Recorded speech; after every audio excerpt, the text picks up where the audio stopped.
ఇప్పటి నుంచి కూడా మనకి వైజాగ్లో 5వ ఆర్గానిక్ మేళా అనేది నిర్వహించడం జరుగుతుంది. అయితే 4 రోజులు జరిగే ఈ కార్యక్రమంలో 4వ రోజు అనగా ఆదివారం రోజు మిద్దె తోటలు అంటే ఎవరైతే టెర్రస్ మీద వ్యవసాయం చేస్తున్నారో వాళ్ళందరినీ కూడా ఎంకరేజ్ చేయడం కోసం అక్కడ టెర్రస్ మోడల్ గార్డెన్ ఎలా ఉండాలి, అలాగే గార్డెన్ మనం స్టార్ట్ చేయాలంటే ఏమేమి మెలకువలు తీసుకోవాలి, ఎలాంటి సాయిల్ మిక్స్ చేయాలి, ఒకవేళ మనకి పెస్టులు కనుక వస్తే వాటిని ఎలా అధిగమించాలి, వీటన్నిటి కోసం కూడా ఒక అవగాహన సదస్సు అనేది నిర్వహించడం జరుగుతుంది.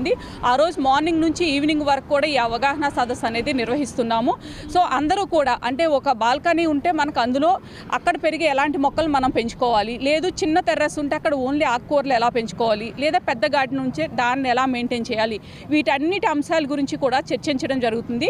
కాబట్టి వైజాగ్ నుంచే కాకుండా చుట్టుపక్కల ప్రాంతాల వాళ్ళు ఎవరున్నా సరే ఆ రోజు వచ్చి ఖచ్చితంగా దాంట్లో పాల్గొని ఆ సదస్సుని సక్సెస్ఫుల్గా కంప్లీట్ చేయాలని అందరినీ కోరుకుంటున్నాం.